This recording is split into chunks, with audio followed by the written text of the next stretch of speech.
보니까 뭐 이렇게 발표해놓고 지금 또 설교한단 말이야, 이런 느낌이 계시는 것 같은데, 그래도 저도 이렇게 좀 아는 건 알지 않습니까? 그래서 자, 고린도전서 15장 58절입니다. 그러므로 내 사랑하는 형제들아, 견실하며 흔들리지 말고 항상 주의 일에 더욱 힘쓰는 자들이 되라. 이는 너희 수고가 주 안에서 헛되지 않은 줄 알미라. 아멘. 이게 사도 바울의 고백인데, 이 사도 바울이 자신의 수고가 주님 안에서 헛되지 않는지를 안다고 그랬잖아요. 그럼 어떻게 알고 있었을까요? 이게 복음을 알고 있기 때문에 그렇게 아는 겁니다. 그리고 이 복음을 바울은 어떻게 알았을까요? 부활하신 그리스도로 인하여서 복음이 우리에게 기쁜 소식이라는 걸 명확하게 인지하고 있기 때문에 그 복음이 가지고 있는 의미대로 우리 삶을 세워갔을 때 우리의 삶이 주님 안에서 헛된 게 아무것도 없다라는 것에 대한 명확한 알물, 여기서 말하는 알은 뭐겠어요? 지식의 동의가 아니에요. 그 삶 전체를 걸쳐서 그가 알아가고 있는 그것을 의미합니다. 그렇기 때문에 그는 자기 자신이 목숨이 끊어지는 자리에 가더라도 나는 조금 더 귀한 것을 여기지 않는다라고 하고 있는 이 어마어마한 고백을 드리는 거예요. 일체의 비결을 배웠다라고. 바울이 배웠던 그 비결만 우리 가운데 배워도 우리 삶이 많이 달라집니다. 자, 그래서 우리가 이 바울이 헛되지 않은 줄 알미라고 하고 있는 이 고백을 이제 드리면서 바울이 이 고린도서 15장에 복음에 대한 이야기를 쓰고 있거든요. 여러분, 복음을 아세요?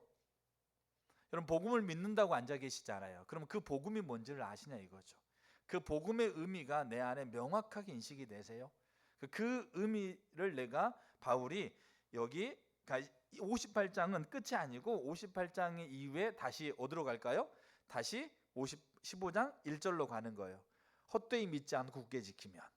그러면 쭉 복음을 쭉 설명하고 58장에 주의 일에 힘쓰는, 그럼 다시 1절로 가. 이게 바울의 인생에서 계속 반복되는 패턴이거든요. 근데 여기 핵심은 복음이에요. 내가 복음을 아느냐 이거죠. 저 여러분들이 복음을 알면 달라지게 돼 있어요. 삶을 바라보는 태도와 삶을 결정하고 있는 결정의 동기와 나와 관계 안에서 내게 있는 사람들에 대한 부분들을 내가 판단하고 내가 생각하고 내가 그들에게 대한 태도, 이 모든 전반적인 영역에서 포괄적으로 우리의 삶이 변화될 수밖에 없어요. 복음을 알면. 그래서 이 복음을 바울은 이 고린도서 15장에 복음을 쓰고 있어요. 그리고 복음의 마지막은 주의 일에 힘쓰는 거예요. 복음의 전파예요. 그리고 이것이 계속 순환 반복되는 거죠. 자, 그래서 우리가 오늘은 이제 복음의 의미입니다. 지난주에 복음의 의미는 세 가지를 바울은 얘기하고 있어요. 이 세 가지 것을 이제 우리가 복음의 의미를 간략하게 좀 보려고 해요. 지난주에 봤던 거는 복음의 의미 첫 번째가 뭡니까? 사도행전 2장 36절에 베드로가 그러잖아요. 예수를 살렸다. 그리고 그 예수를 살려서 예수를 하나님 뭐로 세우셨다? 주와 그리스도가 되게 하셨다. 자, 그게 복음의 의미입니다. 그래서 지난주에는 그리스도가 뭐냐에 대한 부분을 살폈어요. 그리스도가 뭐라고요? 메시아. 그러니까 메시아는 우리 가운데 토부를 가져오는 거예요. 우리 가운데 샬롬을 가져오는 거예요. 그러니까 우리가 복음을 전파할 때 제가 다음 주 나누겠지만 핵심이 뭐냐면 샬롬의 정의가 필요해요. 우리 가운데.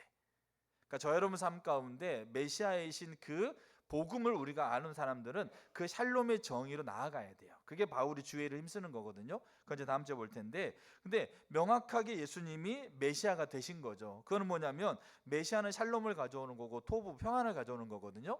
근데 샬롬과 토부를 가져오는 메시아로서 예수님께서 부활을 통해서 그 일을 우리 가운데서 뭐 하셨다? 완성하셨다라는 거예요. 여러분들 처해 있는 환경과 자리에서 여러분 조금만 마음에 안 드는 자리에서 여러분 샬롬을 완전하게 누리고 계세요? 제가 어제 집에서 무슨 일이 있었는데 제가 그거 하면서요 샬롬을 못 누리고 있더라고요. 근데 알아야 될 건 뭐냐면 복음의 의미를 명확하게 알면 그 샬롬이 우리 가운데 이미 이루어진 거예요.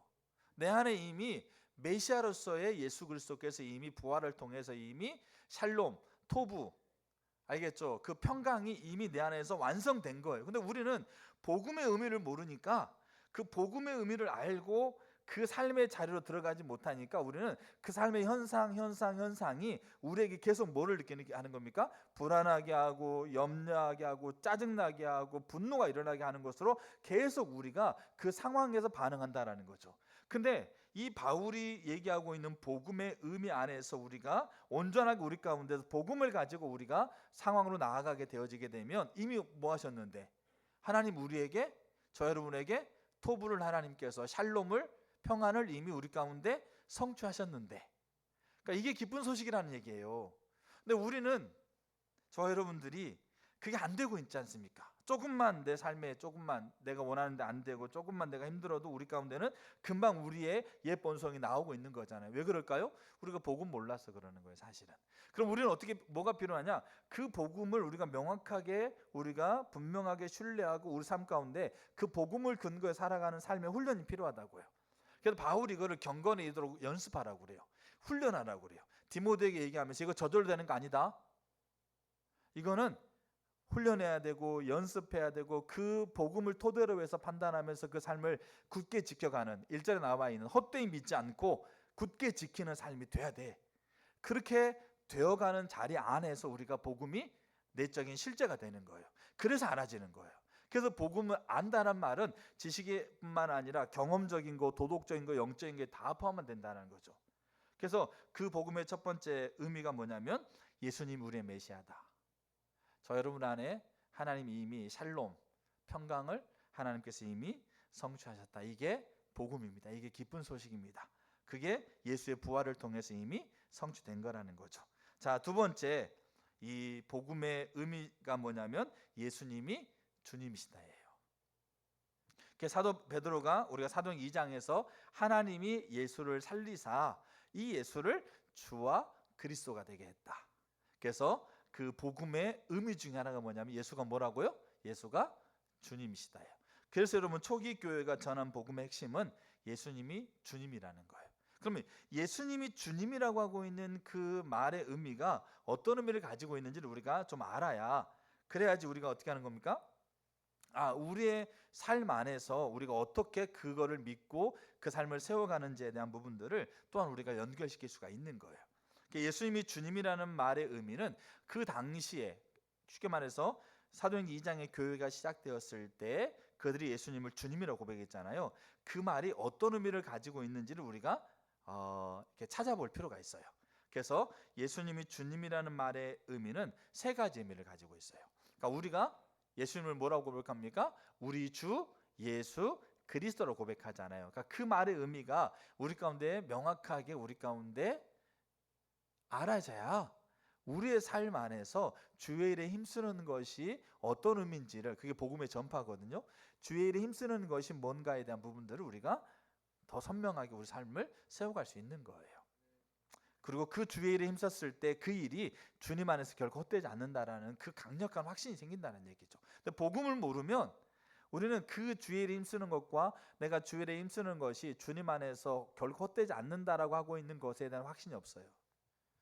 그래서 이게 너무 저는 중요하다고 생각해요. 자, 주라고 하고 있는 의미가 세 가지가 있어요. 첫째가 뭐냐면, 그러니까 주님이라고 했을 때 이 주님이라는 말을 그 당시에 헬라어로 큐리오스라고 그래요. 큐리오스. 그러니까 이 큐리오스라는 말은 이렇게 세 가지 의미를 그 당시 갖는다는 얘기예요. 첫째가 뭐냐면 그냥 주인, 나의 주, 나의 주님, 그렇게 했을 때 이거는 그냥 주인이라는 말의 의미를 가지고 있어요. 그 당시의 문화 안에서 그냥 노예가 자기가 일하고 있는 그 집의 주인을 그냥 주인이라고 부를 때, 그리고 일반적으로 존경하는 사람을 표현할 때 나의 주 이렇게 표현해요. 그러니까 그냥 일상적으로 그냥 존경하는 사람을 표현하거나 아니면 단순히 그냥 주인인 거예요. 주인. 알겠죠? 어떤 가게, 아니면 내가 어떤 일하고 있는 그곳의 주인인 사람들을 그냥 단순하게 문화적으로 큐리오스 이렇게 부르어요.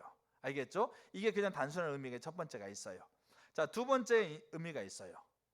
두 번째 의미는 뭐냐면 그 시대에 이 큐리오스라고 하고 있는 주라고 하고 있는 말을 지금 교회가 예수님을 향해서 불렀다고 했잖아요. 그러니까 예수님이 나의 주님입니다라고 그들이 고백했는데, 이 큐리오스라고 하고 있는 말이 그 당시 어떻게 쓰였냐면 그냥 간단하게 문화적으로 존경하는 사람을 부를 때 나의 주 이렇게 불렀고 주인님 이렇게 부른 거고, 두 번째는 뭐냐면 온 세상에 적법한 통치자라는 의미가 있어요. 온 세상에 적법한 통치자.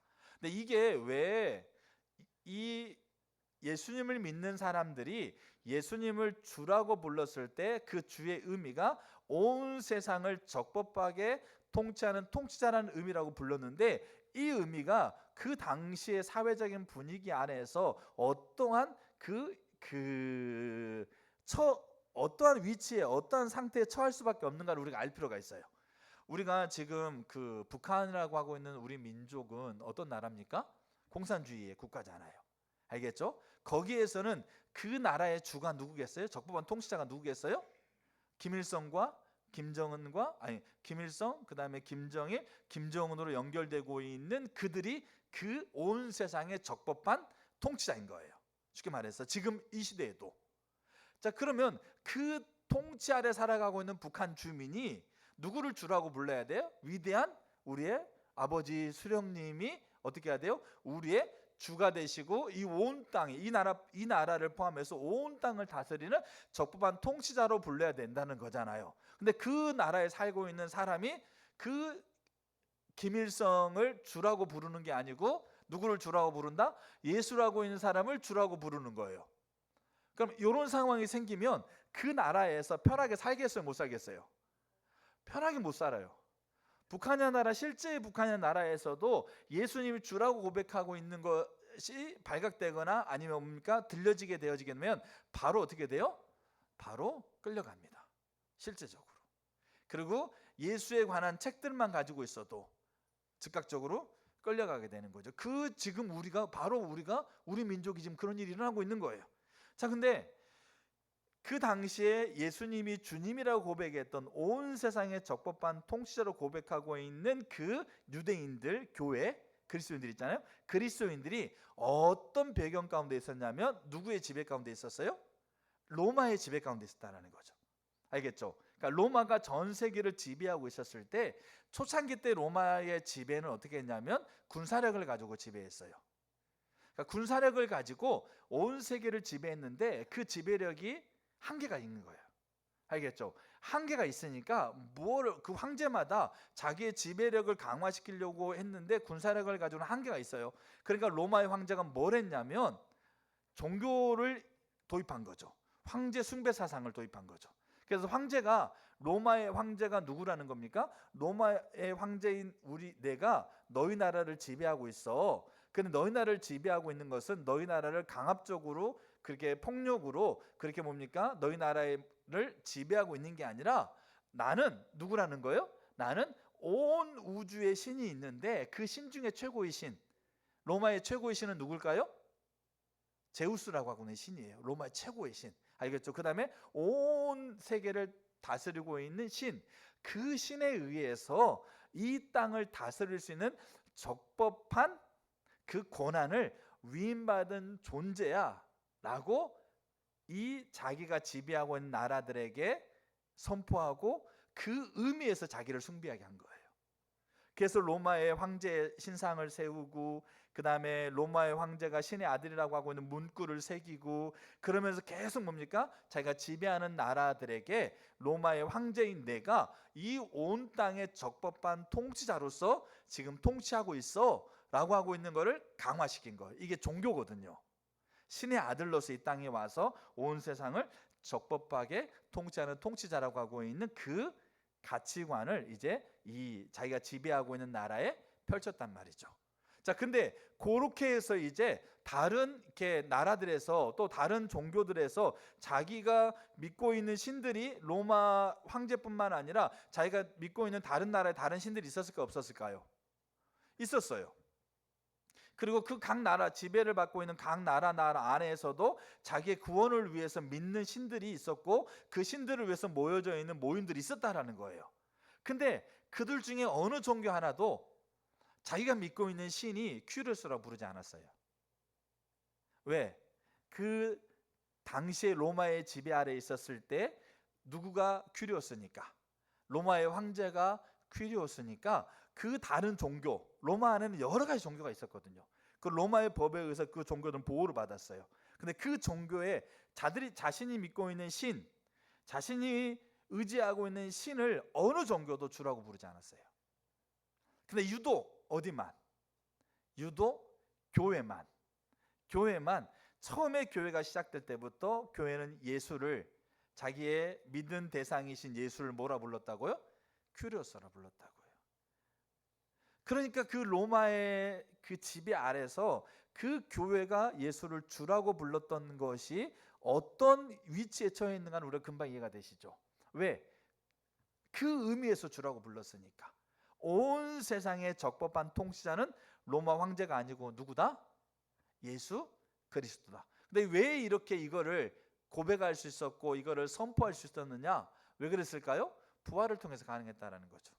예수의 부활을 통해서 예수님이 이 땅의 적법한 통치자로 이 땅에 오셨다라고 하고 있는 것에 대한 명확한 그 예수의 부활을 통해 그들이 이거 복음의 의미를 그들이 선명하게 깨닫고 선명하게 그들이 이 믿음으로 자리잡고 있었기 때문에 이들이 로마의 지배 아래 있을 때 로마가 황제라고 강력하게 황제 숭배 사상으로 로마의 지배력을 강화시키고 있는 그 자리 한복판에서도 로마의 황제가 주가 아니다. 누가 주다? 예수 그리스도가 주다라고 하고 있는 것을 강력하게 선포했어요. 어디에서? 그러니까 로마 잘 보세요. 로마가 이 다른 나라를 지배할 때 그때요. 로마가 그 나라의 법을, 그 나라의 경제를, 그 나라의 정치를, 그 나라의 교육을 로마가 지배했을까요? 안 했을까요? 지배했다라는 거예요. 왜? 로마의 황제가 적법한 통치자니까. 그 적법한 통치 영역은 그 지배하고 있는 나라의 모든 영역의 지배력을 가지고 있는 거예요. 신의 통치를 가지고 이 땅에 와서 그를 통치한다고 하니까. 근데 그 영역의 사회, 경제, 교육, 그다음 정치, 법, 이 문화 이런 영역의 적법한 통치자로서의 큐리오스로서의 로마 황제가 아니다. 그럼 누가 그 주님이라고요? 예수님이 주님이다라고 하고 있는 거예요. 그 말은 뭐겠어요? 교회 안에서만 우리가 예수를 주라고 부르는 게 아니고 로마 황제가 자기 뭡니까 신전에서만 주라고 지칭되는 게 아니고 로마 황제가 주님이라고 하고 있는 것은 로마가 쓰고 있는 돈에도 썼거든요. 로마가 배우고 있는 교육에도 들어가 있고 로마가 하고 있는 정치에도 들어가 있고 로마가 하고 있는 뭡니까 문화에도 들어가 있고 다 들어가 있는 거예요. 그럼 뭐겠어요? 그러면 예수님이 주라고 고백하고 있다라고 하고 있는 거는 그 말의 의미는 뭐겠어요? 그 모든 영역에 다 로마의 황제가 들어가 있는데 그 황제의 자리에 누가 들어가 있다는 거죠? 예수가 들어가 있다는 거예요. 그게 주라고 하고 있는 고백이에요. 그러니까 우리가 복음의 의미를 제대로 알면 이 복음이 우리의 전 뭡니까? 포괄적인 영역에 그 복음의 의미가 들어가 있다라고 하고 있는 것을 우리가 금방 알 수 있는 거예요. 왜? 초대교회는 그렇게 예수를 고백했으니까. 하나님이 사도행전 2장에 예수를 하나님이 주로 삼으셨다라고 하고 있는 그 말의 의미는 우리가 모여서 공동체로 모여서 예수님이 나의 뭡니까 구원자이고 주님입니다. 우리 안에서만 얘기하고 있는 게 아니라 그들이 살아가고 있는 모든 영역에서 예수님이 주님이라는 거예요. 그게 그들이 고백하고 있었던 그 의미예요. 그래서 황제가 쓰는 동전이나 기념비에 다 주이고 다 뭡니까? 다 신의 아들이고 적법한 통치자라고 하고 있는 것들을 계속해서 로마 황제는 그 황제권을 그 지배권을 강화하기 위해서 계속했거든요. 근데 그런 시대 한복판에 살고 있는 이들이 예수를 주라고 선포하게 돼요. 부활을 경험하면서 부활을 그들이 만나면서 경험하게 돼요. 그게 두 번째 의미예요. 예수님이 온 세상의 적법한 통치자라는 거죠. 자, 그 다음에 세 번째가 있어요. 그 세 번째는 뭐냐면 예수님이 하나님이시라는 거예요. 주님이라고 하고 있는 말은. 자, 구약에 하나님의 이름이 뭔지 아세요? 구약의 하나님의 이름. 하나님의 이름을 여호와라고 불러요. 흔히 야훼라고 불러요. 알겠죠? 자, 구약 성경에는 히브리어로 써져 있거든요. 야훼, 여호와. 근데 시간이 지나가 사람들이 히브리어를 다 잊어버렸어요. 그리고 이제 이 초대 교회 이 베드로가 살고 있었을 때 이들이 주로 사용하고 있는 언어는 헬라어였어요. 헬라어. 알겠죠? 근데 헬라어를 쓰고 있어서 히브리어를 다 잊어버렸으니까 일반 사람들이 히브리어를 잘 몰라. 그래서 히브리어로 쓰여져 있는 구약 성경을 제대로 잘 뭡니까? 읽지도 못하고 여러분들 영어 성경 잘 읽으세요? 잘 못 읽잖아요. 영어를 띄엄띄엄 알아도. 근데 못 읽으니까 영어를 이제 어떻게 하면 영어로 된 성경을 뭐로 번역하겠어요? 우리나라 말로 한글로 번역하는 거 아닙니까? 그래서 우리는 한글 성경을 읽는 거잖아요. 자국 언어 성경으로. 자, 그럼 똑같이 히브리어 성경이 있었는데 구약의 이야기, 구약의 39권에 대한 이야기가 히브리어로 기록된 게 있었는데 이 기록된 히브리어를 헬라 말로 번역했어요. 왜? 예수님 시대에 살고 있는 사람들은 헬라 말을 썼으니까. 자, 헬라 말로 번역할 때 그때 여기 구약에 쓰고 있었던 하나님의 이름 여호와, 알겠죠? 여호와라고 하고는 야훼라고 있는 하나님의 이름을 히브리어를 헬라 말로 번역할 때 이게 가장 대표적인 성경이 70인역이에요. 그러니까 이 70인역은 히브리어 성경을 헬라 말로 번역하고 있는 공신된 번역본이에요. 알겠죠? 그래서 70인역에서 있는 번역본을 가지고 라틴어, 영어 뭐 이렇게 번역이 되는 거죠. 가장 공신력이 있는 겁니다. 그러면 이 히브리어 말을 헬라 말로 성경을 이제 번역했어요. 번역할 때 구약의 히브리어로 되어 있는 여호와, 그러니까 하나님의 이름 여호와 또는 야훼라고 하고 있는 이름을 헬라 말로 번역할 때 뭐로 번역했겠어요? 뭐로 번역했겠어요? 퀴리오스라고 번역했다고요. 여기 한 1600에서 700번 정도. 그러니까 거의 대부분 여호와라는 단어, 야훼라는 단어를 헬라어로 번역할 때 퀴리오스로 번역했어요. 그러면 이 유대인들이 이제 그 헬라 말을 알고 있는 유대인들이 그 성경을, 구약 성경을 헬라 말로 읽으면서 헬라 말로 번역되어 있는 것 중에 큐리오스라고 하고 있는 이 번역은 그들은 주라고 하는 의미잖아요. 그 주라고 하고 있는 것을 읽을 때 그들은 이 말을 뭐로 보고 있는 거죠? 하나님으로 그 말의 의미를 받아들였다라는 거예요. 왜? 그 히브리어 야훼를 큐리오스로 번역했으니까. 그러니까 우리는 그 헬라어를 읽고 있는 그 성도들 유대인들은 거기에서 퀴리오스라는 말을 읽었을 때 이게 구약에 나와 있는 야훼라고, 우리 하나님, 우리가 믿고 있는 유일신 하나님이신 그 하나님으로 그들이 그렇게 그것을 인지했다는 말이잖아요. 자, 그러면 보세요. 그 구약의 야훼를 헬라어로 퀴리오스라 번역했어요. 그리고 그 초기 초대교회 구성원의 95% 이상이 유대인이에요. 그럼 유대인이 베드로를 통해서 예수님을 뭐라고 부르게 된 거예요? 예수를 퀴리오스라고 부르게 된 거예요. 그러면 예수님하고 누구를 동일시하고 있다는 거예요? 예수님하고 구약의 야훼 하나님을 동일시하고 있다는 말이에요. 예수님이 누구다? 예수님이 하나님이시다. 예수님이 본질상 하나님과 동일한 본체이시다. 이 고백이 예수가 주라고 하고 있는 고백인 거예요. 그러면 잘 알아야 할 게 뭐냐면 그 주라고 하고 있는 고백이 예수가 하나님이시라고 고백하는 건데 그게 유대인들이라니까요. 그들 고백하고 있는데, 그러면 구약에 나와 계시는 죄송합니다. 야훼는 누구예요? 구약에 나와 계시는 야훼는 누구십니까? 하나님이시잖아요. 그럼 그 하나님은 어떤 분이세요? 영원 전부터 영원까지 계시고, 알겠죠? 세상을 시작하셨고, 그리고 하늘과 하늘 위, 땅과 땅 안에 있는 모든 것을 창조하셨고, 그 모든 걸 유지하고 계시고, 그 모든 것을 주관하고 계시는 그 분이란 얘기예요. 그 야훼 하나님이. 근데 그 하나님을 지금 신약에서는 헬라어에서 큐리오스로 번역하고 있는데 그 예수님을 그 주님이라고 고백하면서 하나님과 동일시하고 있다는 거예요. 그럼 이게 우리가 알아야 될 게 뭐냐면, 그렇게 고백하고 있는 분들이 하나님이 자기가 가지고 있는, 자기가 모여있는 자리에서만 하나님은 통치자이고, 하나님은 뭡니까? 이 주관자이시고, 하나님은 유지자이시고, 하나님은 심판자라고 하고 있는 고백이겠어요? 아니면 하늘과 하늘 위, 땅과 땅 아래 온 우주를 시작하셨고 온 우주의 통치자이고 온 우주의 재판자이시고 유지자이고 있는 그분이라고 고백하고 있겠어요? 온 우주예요. 그 말은 뭐겠어요? 그들이 믿고 있는, 그들이 받았던 복음은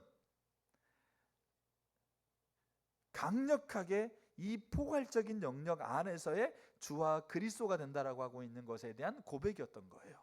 그러니까 그 고백을 가지고 있는 자들이, 그거를 믿는 자들이 내가 살아가고 있는 모든 영역의 통치자가 되시고 주가 되시고, 아니요, 내가 안 보이는 영역까지, 바울은 이걸 만물이라고 표현하고 있거든요.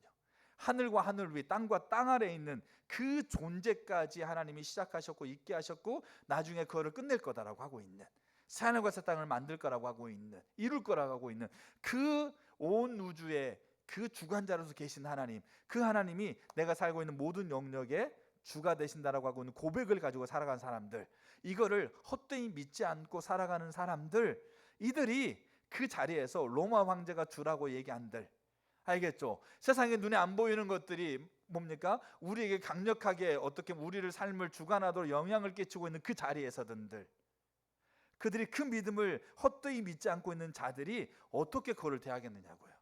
여러분 어떠세요? 복음을 잘 아세요? 예수가 주와 그리스도가 된다라고 하고 있는 이 명확한 사실을 명확하게 우리가 믿고 있느냐 이거예요. 그러면 눈에 보이는 환경들, 돈이 주인인 것처럼 우리에게 다가오고 있었을 때, 로마가 황제라고 우리에게 다가오고 있었을 때, 그들은 로마가 황제가 아니고 주님이 이 온 땅의 황제이시고 하나님이 온 우주의 주관자라고 하고 있는 걸 명확하게 믿는 사람들은 거기 앞에 굴복하겠느냐고요. 안 돼요. 그리고 그 굴복하지 않으면서 받는 그 어려움들에 대한 것들을 그들은 어떻게 바라보겠냐고요. 복음을 아는 자들이, 복음의 의미를 보는 자들이. 왜? 부활이라고 하고 있는, 그래서 바울은 부활을 증명하잖아요. 부활을 증언하지 않습니까? 부활의 증거를 대잖아요. 부활이 사실이라고 하고 있는 것이 명확하니까. 그래서 바울은 그 뒤에 부활이 사실이 아니면 우리가 믿는 거 헛되다라는 거죠. 우리가 주 안에서 수고로움이 헛되지 않을 거라고 하고는 다 거짓말이라는 얘기, 새빨간 거짓말이라는 얘기죠. 왜? 부활이 없으면. 근데 부활이 역사적으로 일어났잖아요. 그 부활을 중심으로 복음이 어떤 의미인가를 설명해 주고 있잖아요. 주님이시고 그리스도가 이시고.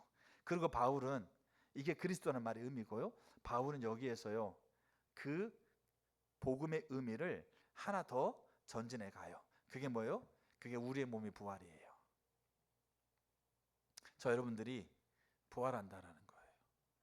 사망의 저주가 끊어지고 저 여러분들이 예수님이 부활하셔서, 그래서 고린도서 15장 20절에 예수께서 죽은 자 가운데서 다시 살아나사 잠자는 자들의 뭐가 됐다? 첫 열매가 되셨다. 배나무에서 나무를 심었는데 그 나무 열매가 뱄니다. 첫 열매가 배요. 그 다음에 맺힌 열매가 사과가 나올 수가 없어요. 배가 나오는 거죠. 첫 열매라는 말은 그 열매 그대로 나온다는 얘기예요. 그래서 바울이 주와 그리스도가 된다라고 하고 있는 것에서 그 의미 아래서 더 하나 더 이렇게 설명하고 있는 게 우리 몸의 부활이에요. 그러면서 우리가 부활된다라는 것은 언제요? 우리가 육신의 생명이 마치고 우리가 하나님 앞에 설 때 우리 몸이 예수님께서 부활하셨던 것 같이 우리의 육신이 부활한다는 것을. 그래서 고린도서 15장 후반절에 갈수록 뭘 얘기하냐면 우리 몸의 부활을 얘기해요. 썩을 것을 다 사라지게 하고 썩지 않을 것으로 그 영광의 몸으로 우리의 몸이 부활할 거란 얘기죠. 그 영광의 몸으로 부활해서 그 하나님과 얼굴을 대면하면서 영원토록 살아갈 거라는 거죠. 그러면서 우리 안에 있는 사망아 네가 어디 있느냐, 사망이 우리에게 주고 있는 그 정죄감과 그 저주가 완전하게 끊어졌다는 얘기죠. 그게 우리가 부활이라는 거예요. 그 부활의 몸을 하나님께서 우리에게 허락하셨다. 그 부활을 하나님께서 우리에게 허락하셨다. 왜? 예수님이 부활의 첫 열매가 되셔서 잠자는 자들이, 예수님을 믿는 모든 자들이 그렇게 영광의 모습으로 부활하니까. 이 복음을 우리가 명확하게 아는 자들은 그렇게 그 삶의 자리에서 주의 일을 힘쓰러 갈 때 이 복음을 명확하게 아는 자들은 그 주님 안에서 수고한 것들이 결코 헛되지 않는다라고 하고 있는 명확한 뭐가 있겠어요? 믿음이 생기는 거예요. 그래서 그들은 초대 교회이들은 예수가 메시아이고 예수가 주님이시고 그 메시아와 주님으로 이루신 그 부활이, 우리가 그 부활의 몸을 입고 우리가 그 나라에서 부활한다라고 하고 있는 이 복음의 의미가 그들에게 명확했기에 그들은 그들이 있는 자리에서 주의 일을 힘쓰게 됐어요. 그들이 있는 자리가, 모든 자리가 주님의 일이라고 하고 있는 인식 가운데서 그들은 그 일이 주님의 일이 되도록 그들은 여기 바울이 표현하고 있는 것처럼 항상 힘썼다라는 거죠. 그래서 그게 주의 일이기 때문에 자기 자신이 주인의 밑에서 허드렛 일하고 있어도, 아니요, 평생 그렇게 그 일 가운데 있었어, 이게 주의 일이라고 하고 있는 이 명확한 인식이 있으니까 그거를 어떻게, 그 사람이 그 일을 어떻게 대하는지는 우리가 금방 보이겠죠. 그들이 그렇게 삶을 살아가는 게 그게 복음의 전파예요. 그게 복음의 이 강력하게 복음이 흘러가고 있는 거예요. 복을 누리고 복의 근원이 되어진 일들이 일어나고 있는 거란 얘기죠. 우리가 복음을 바울이 설명하면서 복음의 의미를 바울이 세 가지로 설명해 주고 있는 거예요. 그래서 58절에 주의 일에 힘쓰는 자가 되라라고 하면서 주님이심을, 그럼 만물이 주님 아래부터 그러니까 우리가 고린도 15장 제가 그 이유는 읽지 않았는데 한번 읽어보시게 되면 만물이 주님 안에부터 있고 만물이 주님으로 인하여 되어지고 만물의 왕 노릇을 주님이 하고 있다는 걸 명확하게 표시하고 있어요. 주님이 이 세상에 합법한 통치자이세요. 여러분 다른 것들이 합법한 통치자라고 하고 있는 것을 계속해서 우리에게 자신이 통치자라고 하고 있는 거 우리에게 계속해서 어떻게 하는 겁니까? 우리에게 계속 자기의 통치권을 가지고 우리를 지배하려고 그래요. 그리고 그 아래에 있지 않는 것에 계속해서 어려움과 환난들이 생겨날 수가 있어요. 근데 부활을 경험하는 사람들, 부활을 통해서 예수님이 주님이시라고 하고 있는 것을 명확하게 믿는 사람들은 우리가 이 땅의 적법한 통치자 그리고 온 우주의 유일하신 주관자로 계시는 하나님, 그분이 내가 믿고 있는 복음의 근원 되시는 예수님이라고 하고 있는 것에 대한 분명한 고백이 있는 거예요. 이 복음이 우리 가운데 깊이 이해되기를 축복합니다. 그래서 그 복음의 의미를 명확하게 아는 사람들의 삶이 어떤 삶이라는 것을 우리가 보여드렸으면 좋겠어요. 저 여러분들이 그게 복음의 전파니까. 자, 영성일기 우리가 쓰고 있거든요. 영성일기 쓰는 사람들을 보면서 제가 느끼는 부분이 그거예요. 하나는 뭐냐면 복음의 의미를 더 정확하게 알았으면 좋겠다. 그 삶의 자리자리마다 많은 어떤 하루를 살아갈 때 많은 일들이 있잖아요. 우리의 감정적으로, 우리의 환경적으로, 상황적으로 이런 부분이 있었을 때 더 복음의 의미를 더 알았으면 좋겠다라는 부분 하나 하고, 또 하나는 영성일기를 써가고 있는 분들을 통해서 복음의 의미가 진짜 삶 안에서 진짜로 하나님의 생명을 누리게 하는구나 라고 하고 있는 것을 보게 되더라고요. 저도 마찬가지고요.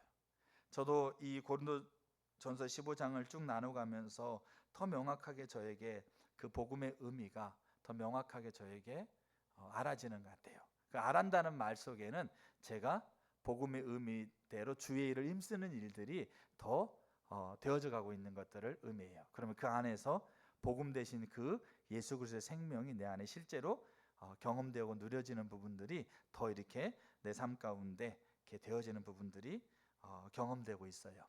그래서 우리가 알아야 될 게 뭐냐면 지금 우리는 복음의 의미를 제대로 이해하고 있지 못하면 세상이 가지고 있는 수없이 많은 것들이 복음이라고 물밀듯이 밀려오고 있는 것 앞에 쓸려갈 수밖에 없어요. 그러면 껍데기는 교회에 앉아 있겠죠. 모양은 교회의 종교적인 의무를 가지고 있겠죠. 근데 우리는 복음을 제대로 이해하지 못하니까 주의 일을 힘쓰는 일이 안 돼요.